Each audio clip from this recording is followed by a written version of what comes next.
Good evening. Mustafa, I want you to sit right over here. Sit right over here, Mustafa. Because I know as I do this material here, once you do it 3 times, it's yours, you know? So I want you to be close to me. I want you to look at someone on your right and left, shake their hands and say, I'm doing better than good and better than most. Let's do that right quick, please.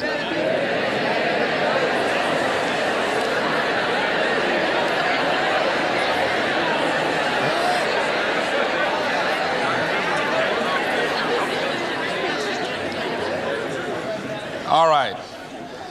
I'd like to talk with you this evening about being hungry. Somebody said, I'm hungry. It is something I'd like to share some ideas and thoughts with you. I'm not asking that you believe anything that I say. I'm not asking that you agree with me. I'm merely asking that you stand on and in the conversation that we'll share with you this evening, and if there's something that I say that can fit and work for you, I say use it. If not, discard it and let it be. Is that all right? Yeah. Say, that's fair enough. Very good. All right. One of the things I have realized, and many of us have, that if you want something out of life, if you want to change yourself, if you want to acquire something, if there's some goal that you want to reach, that is really not easy as some people will make us feel. That living your dream, changing your behaviors, overcoming negative habits, it's challenging. It's hard. That living alone is just very difficult. And once we begin to come to grips with the fact that living is difficult, life is very challenging. I heard a song once by a guy named Dimples called, If It Ain't One Thing, It's Another. I say to you, if it ain't one thing, it's 12 others. Always something. You will never ever have a problem-free moment in life. Somebody said, and I like this, that you either in a problem or just left one or headed toward one.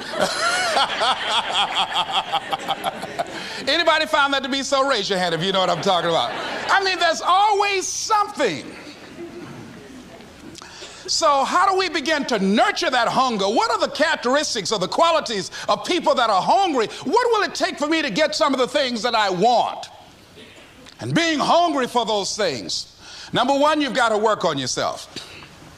It's very important that you engage in an ongoing process to develop you. Spend more time on yourself than what you've been spending.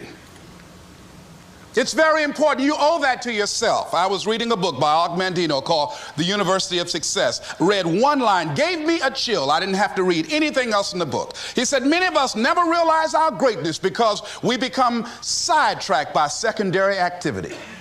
We spread ourselves too thin, don't know how to say no. And we find ourselves doing all kinds of things and never ever have time to do those things that we need to do to work on ourselves. And then there goes a second, there goes another second, there goes another second, and we can't stop and hold time. And before you know it, you wake up one day and you're behind on your dreams and your bills.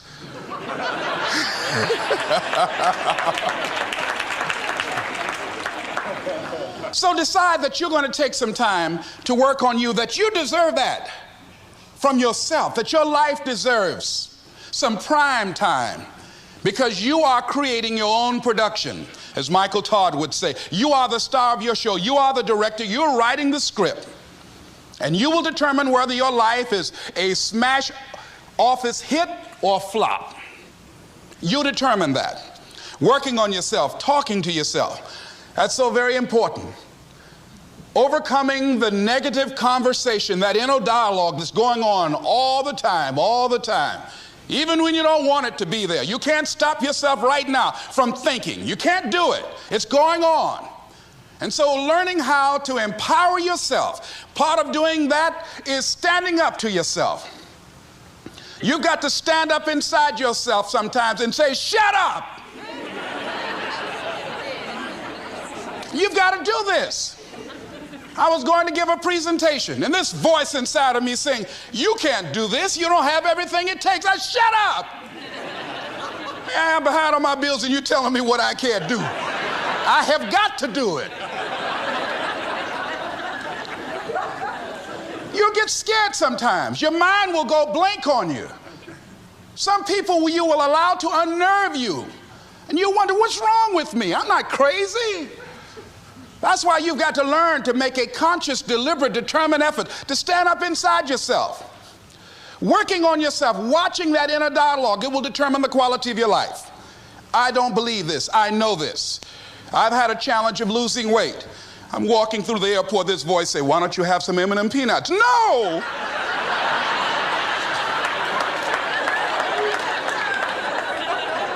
Well, just one. Then after you eat that, you might as well have a Snicker now, you sucker. I mean, it's challenging. My mother fixed the kind of sweet potato pie you can't eat with your shoes on. Have to take your shoes off so you can wiggle your toes. It sticks on my fingers. It says, eat it. One little bite won't hurt. That voice, constantly. Little demons from Colonel Sanders driving my car in there. I had to say, no. I'll diet tomorrow. I saw a skinny man get hit by a truck. Had he had a little bit more weight, he might have lived, you know. Some of you know what I'm talking about. Raise your hand if you know that. That voice is awesome. So you have got to stand up to that voice. When you're working on something you want to achieve, you have got to stand up to that voice. You've got to sell yourself every day on your abilities, on what you're doing, on the goal that you want to reach. You've got to sell yourself every day, according to your level of belief. It will manifest itself in what you're doing. Whatever we have right now, whatever we're demonstrating in our lives, is a result of what we believe subconsciously that we deserve. And part of increasing that belief level is that you have got to convince yourself every day. You've got to sell yourself.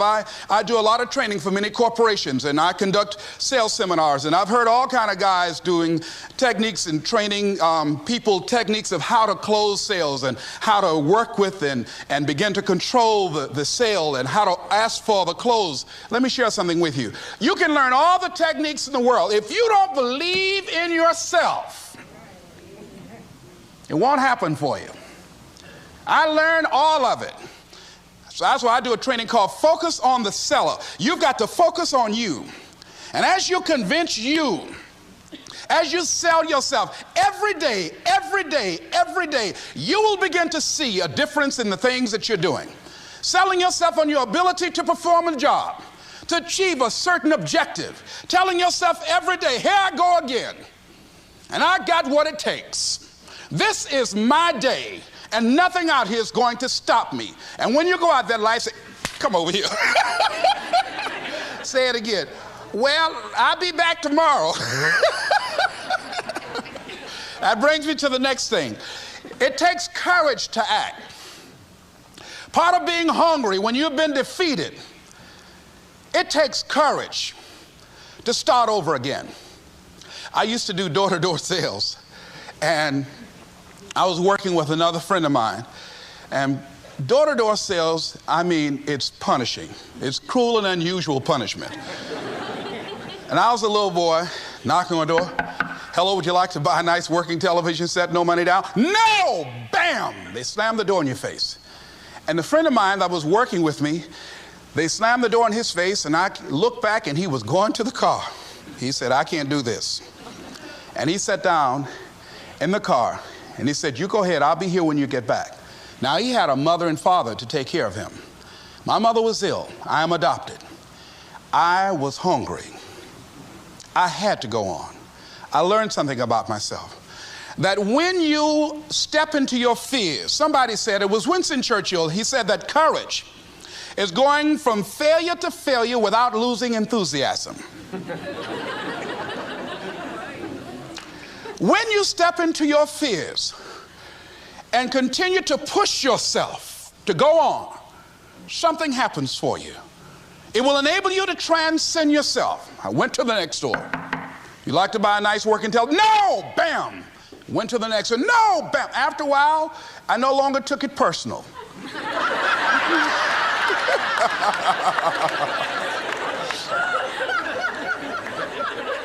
And I began to play a game. I said, well, I know there's a yes out here somewhere, and I'm going to keep on till I find it. And I'm not going home until I do. And I continue to knock on doors. And then somebody eventually would say yes. And I said, are you sure? And I would go in there and I would get the sale. When you have something you want to do, if you don't develop the courage to do that which has been given you to do, and you spend a lot of time going around trying to convince other people or trying to get their approval, what will happen is that you will lose your nerve. And other people will convince you that what you're doing doesn't have any value, and you'll give up on your dream.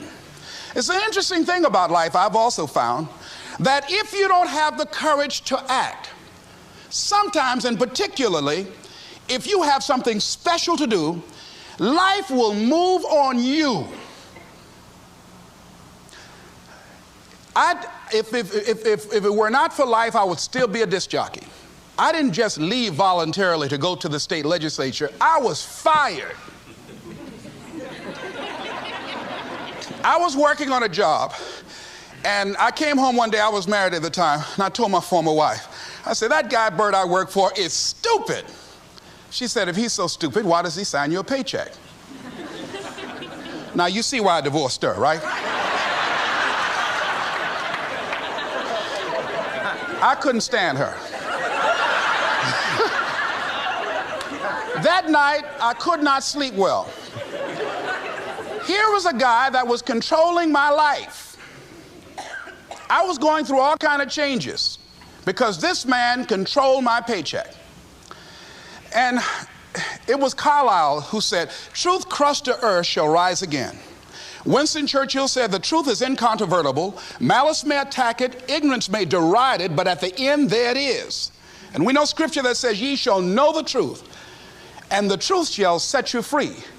And the truth that I had to come to grips with, that I wasn't in charge of my destiny. The truth was that I wasn't giving all that I had. The truth was that there are some things that I wanted to do, but I didn't have the courage to act on those things. And the truth was that Bert Childs was a blessing to me. He made life so miserable for me, I had to start looking at my life differently. I started going to work earlier.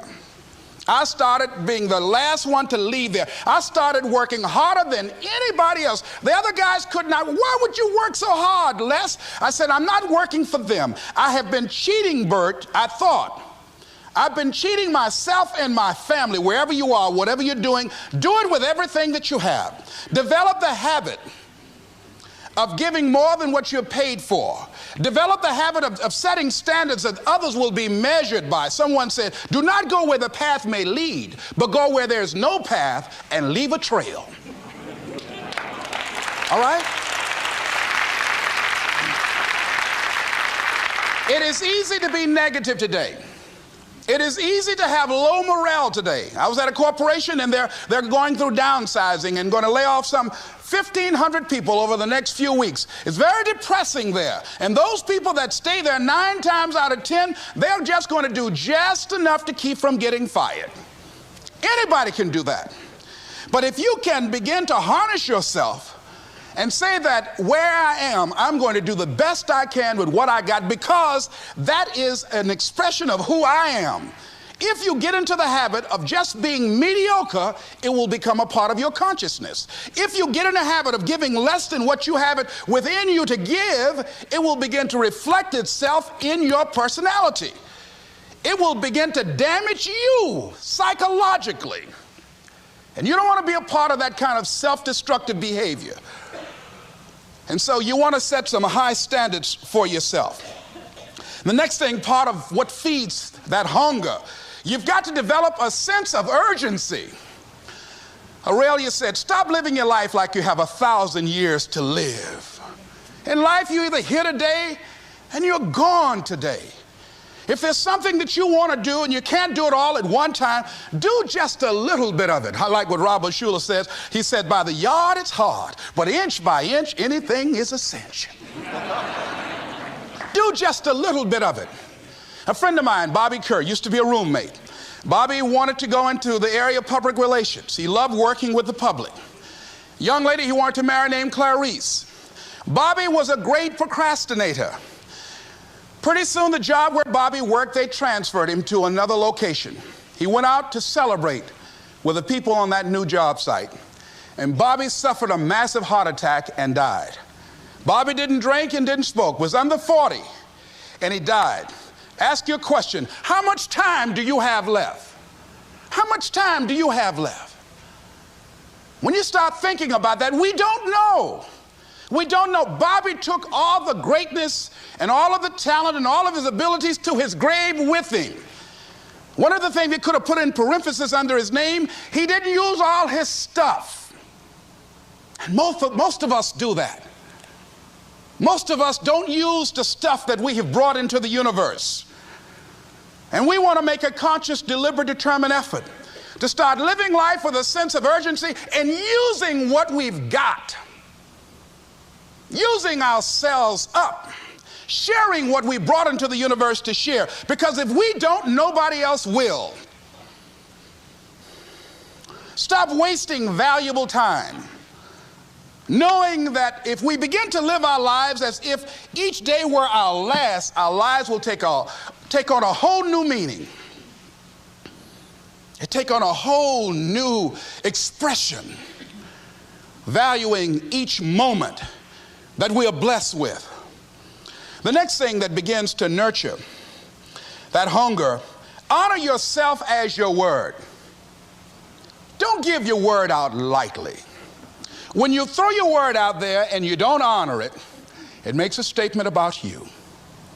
If you decide to maintain a sense of integrity with yourself, that if I speak it,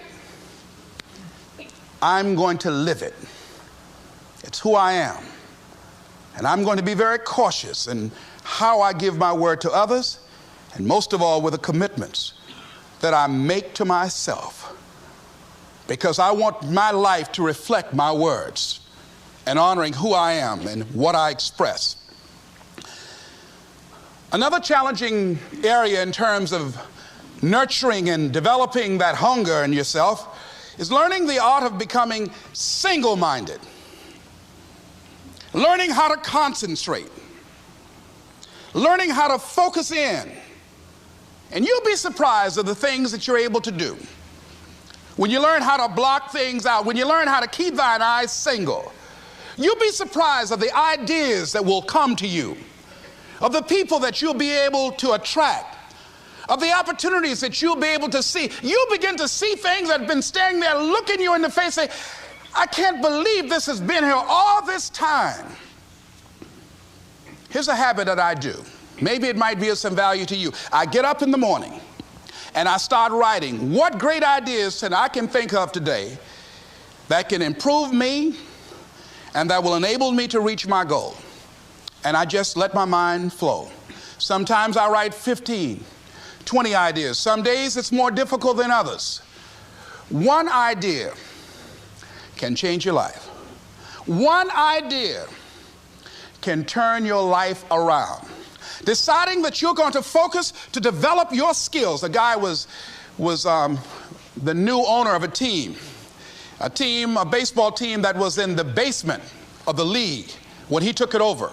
He went to the pitcher and he said, what is your best throw? And he said, well, I got a good curveball and I've got a good fastball. And he went on talking about his different throws. He said, but tell me this, what is your best throw? He thought for a moment. He said, I've got a good fastball. He said, that's all I want you to work on. Nothing else. Just develop your fastball. The next year, they went to the World Series. Most people don't know where their fastball is. Most people go through life never discovering what their talents are. Most people never develop their talents. They have skills and abilities, but if you don't nurture them, if you don't develop them, they will never serve you. Your gifts can take you many places if you develop your gifts. Most of us don't like to do those things that come easy to us. I've always loved to talk to people. I decided, taking this advice, to develop my skills as a speaker. And my gift has developed and it's taken me many places.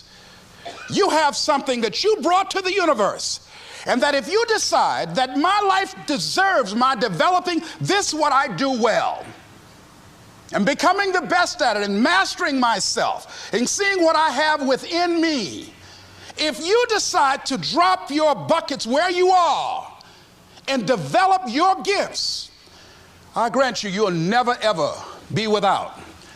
I grant you that your gifts will take you places that will literally amaze you. I grant you that if you begin to work to develop your gifts, you'll develop a strong sense of happiness. You'll get a larger vision of yourself, because part of beginning to get a larger vision of yourself, all of us need some area of our lives where we can have a feeling of competence. That people know when they think about this area, that's something you do. That you eat and sleep that, and that you do that, and people know it, and you know it, and you know that you know this. If you don't know anything else, you know this. Can you tell I know what I'm doing? Oh, hello. You know this. So you've got to work on it. When other folk are having a good time, you've got to have the strength of character to concentrate, to read, to digest information. If you decide in any particular area that you're concerned about to make a conscious, deliberate, determined effort to read one book a month in that area, in 5 years, you'll be among the top 5% experts in the world. I read a minimum of 2 books a week. The average American reads only 1 book a year. If you decide that area that you love, that you are going to master that particular area, in this era of accelerated change, overwhelming complexity, and tremendous competition, as you begin to develop and expand your skills and your talents and your vision of yourself, you will always be in control of your destiny. The next thing is, whatever it is that you want to do, you want to do it massively. I have a friend who was telling me that his sales were down. I said, well, how many phone calls you make a day? He said, 25. I said, double them. Make 50 or 75 or 100. He said, oh man, that's just too much. What do you mean too much? You behind on your bills? You're talking about too much? You know one way to get back on your feet real quick is to miss 2 car payments? You talking about you're tired? There's no competition out here. Decide that you're going to push yourself. Most people won't do that. Most people give up on themselves easily. You know the human spirit is powerful. There's nothing as powerful. It's hard to kill the human spirit. They asked Benjamin Disraeli, a man who became the head of a country at a time when Jews were not allowed out after 10 o'clock. They said, how did you do it? How do you achieve against such great odds? He said, nothing can resist the will of a people that will stake even their existence on the extent of their purpose for good. That when you have a made-up mind, when you decide that you want to do something, I was reading something the other day, he said, the power to hold on in spite of everything, the power to endure, this is the winner's quality. The hunger, the ability to face defeat again and again without giving up. This is a winner's quality. You have that quality within you. When you're hungry, you don't care about the facts. You don't care about the odds. Doug Williams played for the Washington Redskins, quarterback. John Elway of the Denver Broncos in the Super Bowl. Everybody was talking about Elway. After the Super Bowl, when Doug Williams made a historic passing game, they asked him, said, how were you able, in spite of all of the negative publicity saying that you couldn't win, how did you do it? He said, I ignored my critics. I just didn't pay any attention to them. I ignored myself because they kept on saying it so much. There were times I doubted whether or not I can do what I needed to do. There's a Doug Williams in everybody here. There's greatness in you. And you've got to learn how to tune out the critics outside and the critic inside. And since I'm going to do this, I'm going to harness my will. And I'm not going to let anything stop me. I deserve this. I'm going to do it until. And this friend, I told him, said, start increasing your calls. I said, I make 100 calls a day. I got a callus in my ear. My ear is kind of dark. You can't see it, but it's there.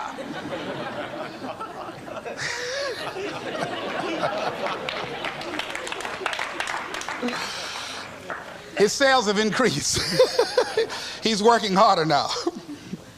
The other thing is that if you want something, you have got to be relentless. You've got to learn how to become resourceful. You've got to learn how to become creative. When crises strike in your life, and in the Chinese language, crises mean danger, but it also means opportunity. And this is an opportunity for you to grow. And you've got to be so relentless, regardless of what comes down the pike, that you're always looking for a way to get over, always looking for a way that you can break through, always looking for a way that you can win, always looking for a way that you can strike a telling blow. And pretty soon, I think there's some people watching us in the universe that say, wait, let's call a meeting over here. You know that guy Mustafa? Look at him down there. He won't stop. Just that fool don't know he can't get over. Look here. Why don't we do this? Let him go and let's mess with somebody else. Just let him go on through.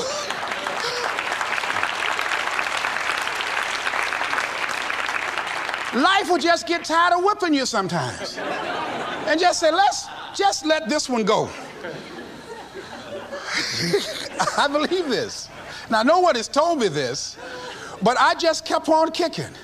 I didn't have sense enough to stop. I was intelligently ignorant. I didn't know what I couldn't do. So I just tried anything. And the fascinating thing about life, because you can't get out of it alive, you might as well have a good time, you know?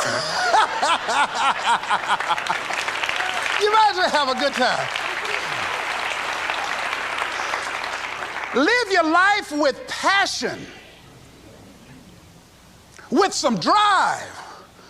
I was giving a seminar the other day, and I mentioned that I was going to do some training in August with some young teenagers and take about 100 away to a 2 or 3 day camp and wipe them out. Been working on this. So after the speech, one of the parents walked up to me and said, Mr. Brown, I'd like for you to do something for my son. He's not motivated.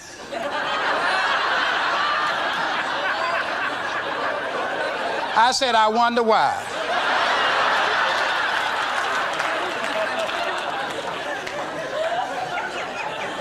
I wonder what's wrong with him.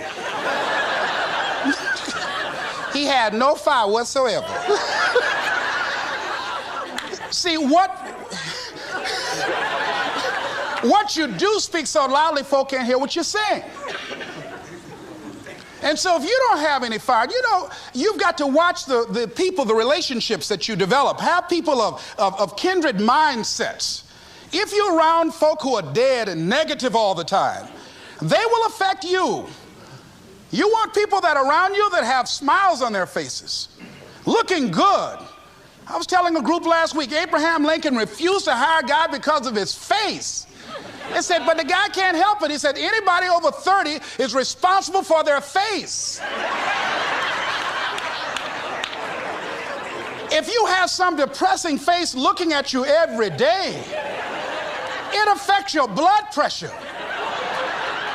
Keep these dead faces away from you. It's contagious.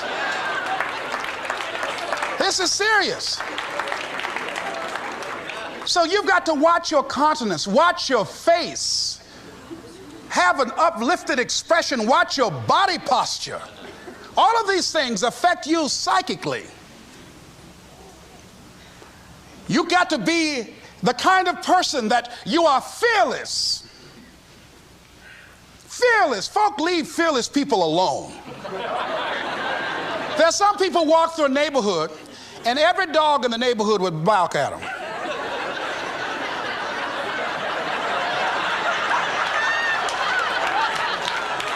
But there's some people come through and ain't nobody gonna mess with this.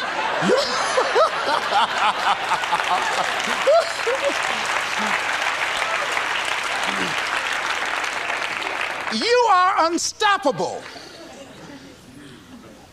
And because you are unstoppable, because you've got power that you haven't even begun to use yet, you owe it to yourself to release your brakes. How many of you have the experience of pulling out of your driveway and you mashed on the accelerator and the car was just going, and couldn't move, and you mashed harder and it couldn't move, and then you discovered you had your emergency brakes on.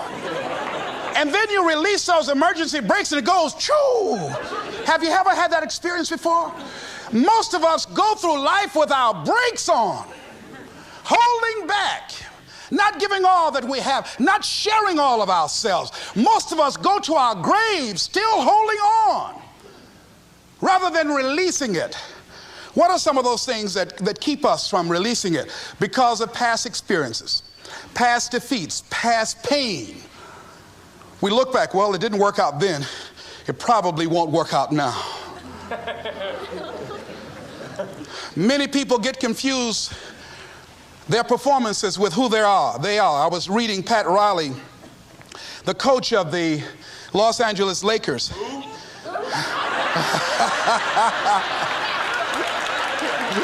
But you're going to like this quote here. After the Trailblazers had blown them out of the water, and I'm sure he said this last night, they asked him, how do you feel? He said, tonight we were exposed for what we are right now. You see? That if my speech tonight doesn't work, it doesn't mean that I'm a bad speaker. It means that what I did didn't work tonight. And I've got to separate what I do from who I am. And I've got another shot. See, the last chapter to your life has not been written yet, and it doesn't matter about what happened yesterday. It doesn't matter about the things that you've done that you feel guilty about. If you wouldn't do it today, you're convicting an innocent person. You've been reborn to a new state of consciousness. And as they say, if we knew better, we would do better. And so you begin to decide, I'm not going to be denied. I remember, and I was telling someone, and they asked me, would you repeat that again? I was interested in going into broadcasting. I'm adopted. And that was my key out. I wanted to make my mama proud of me. I was very much appreciative of what she's done for my brother and sister and I. And that was my way out. And I went over to a radio station, asked a guy and told him that I was interested in broadcasting. He looked at me in my straw hat and my overalls. He said, you have any broadcasting background? I said, no, sir, I don't. What do you do? I cut grass. Young ladies asked me what kind of work I do, and I was working on a garbage truck. I say, well, I'm a sanitary technician. He said, we don't have any job for you. I decided that was something I was going to do. I decided I'm unstoppable. I'm going to go up in here and I'm going to do this. I started going to the radio station every day, developing a relationship with the people that were doing what I wanted to do.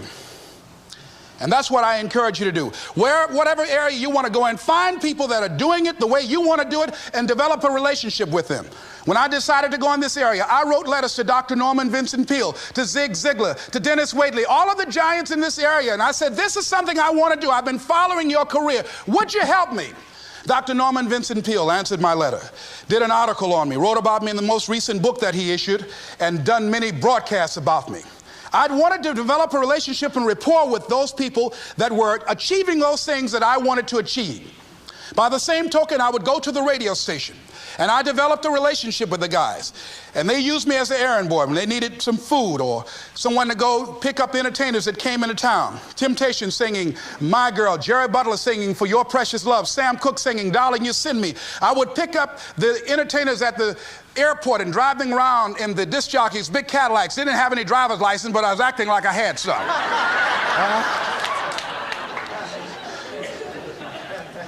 Every day I used to go home and work on my communication skills, developing myself. It was Whitney Young. He said, it's better to be prepared for an opportunity and not have one than to have an opportunity and not be prepared. Start working and developing yourself now and prepare yourself for what it is that you want, because you expect to get it. And when the disc jockeys were in the control room, I would go in and watch them and develop a trust level, and they would let me stay, and I would watch and observe them working the controls. When you want something out of life, don't worry about how you're going to get it. How is none of your business. The most difficult thing it is to hold the vision. It's to hold the vision. So there I was at the radio station. A guy was on the air and he started to drink by the name of Rock. I was outside the window looking at him and watching. Hungry and ready, saying, drink, Rock, drink. Pretty soon the phone rang. It was the general manager. I said, hello? He said, Les, this is Mr. Klein. I said, I know. He said, Rock can't finish his program. He's slurring his words. I said, I know. Can you work the controls until one of the other disc jockeys come in? Would you call them? I said, yes, sir. I hung the phone up. I said, now he must be thinking I'm crazy. I called my mom and my girlfriend Cassandra. Said, y'all come out on the front porch and turn up the radio. I'm about to come on the air.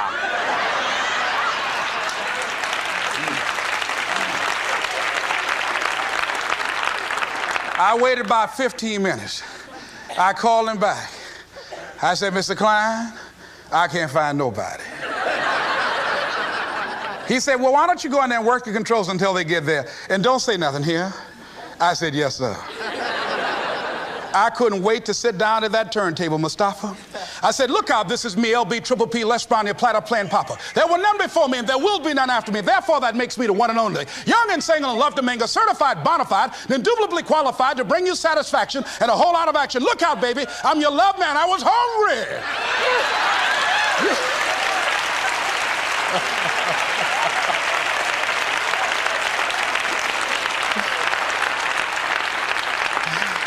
Shake somebody's hand on your right and left and say, you've got to be hungry.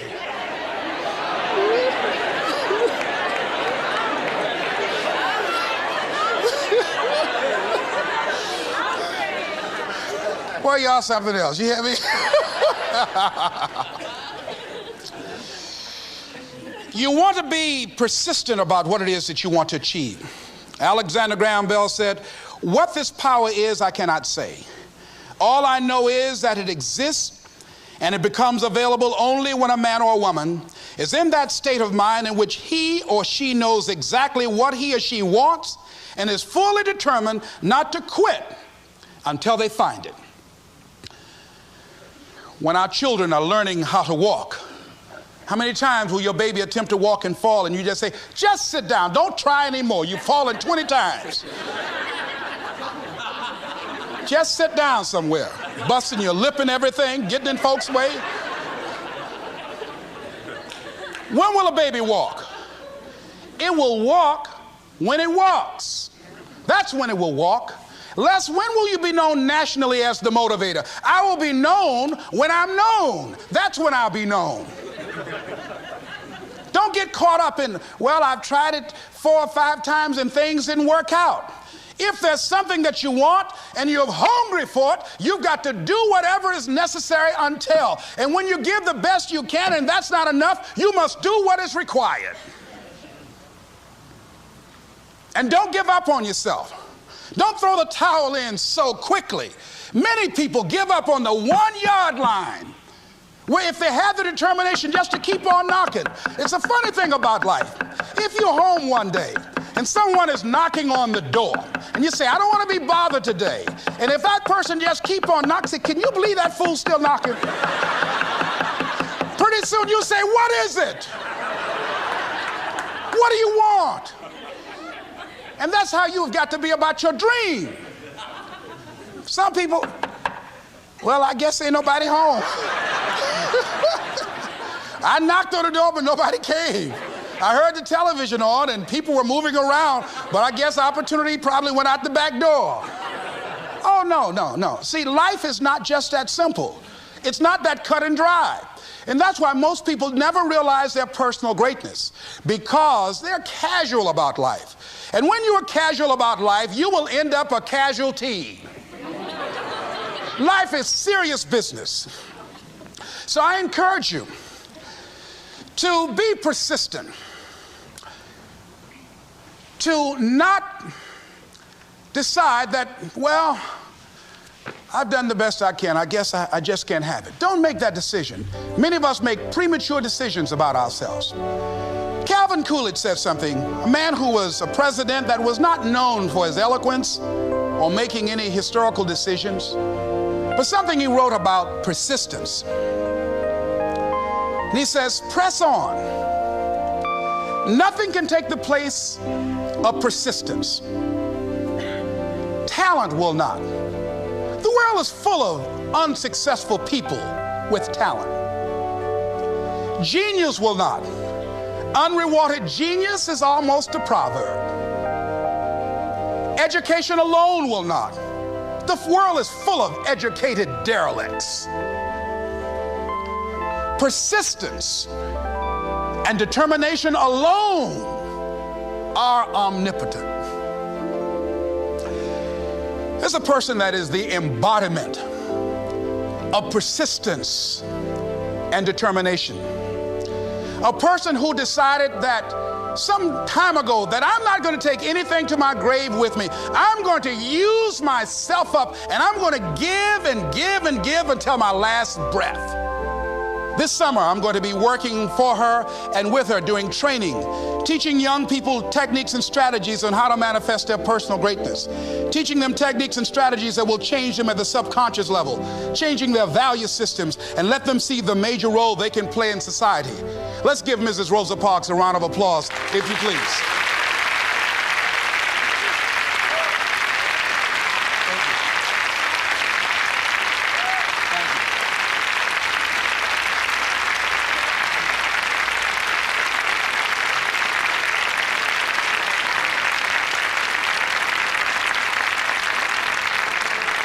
Here we are in the presence of greatness. Mrs. Parks, people over here couldn't see you. Would you come up? Could you? She's such a beautiful person.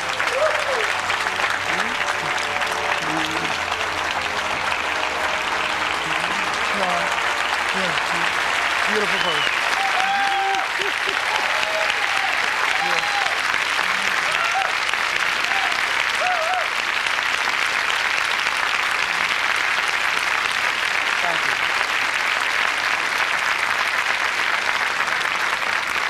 I encourage you to see Mrs. Parks and Mrs. Elaine Steele about the Rosa and Raymond Parks Institute for Self-Development. If you're interested in your children participating in that, they have some information over here to share with you. It is just fascinating and just a blessing to have this woman when a lot of folk who are giving up. And here this year she celebrated her 75th birthday and still has a dream of being an instrument of change. And there is a Rosa Parks in all of us who made a decision at one point in time, standing on the platform of oughtness, as Immanuel Kant talks about in a book called Critique of Pure Reasoning, that there's certain things we know we ought to do. We just know it. We owe it to ourselves and those around us. I don't know what your dreams are. I don't know what your goals are. But let me leave this with you. Mine is to be the best son that I can to my mother. Mine is to be the best father that I can to my children, and to be the best servant that I can to humanity, and the best man that I can to the woman that I've decided to share my life with. Whatever your goals are, I know that you can achieve them. Here's something that I'd like to leave with you. It says simply that if you want a thing bad enough to go out and fight for it, to work day and night for it, to give up your time, your peace, and your sleep for it, if all that you dream and scheme is about it, and life seems useless and worthless without it, and if you gladly sweat for it and fret for it and plan for it, and lose all your terror of the opposition for it, and if you simply go after that things that you want with all of your capacity, strength and sagacity, faith, hope, and confidence, and stern pertinacity, if neither cold poverty, famish, or gout, sickness of pain of body and brain can keep you away from the thing that you want, if dogged and grim you besiege and beset it, with the help of God you'll get it. This is Mrs. Mamie Brown's baby boy, Leslie Calvin Brown, saying it's been a plumb pleasing pleasure as well as a privilege. Thank y'all.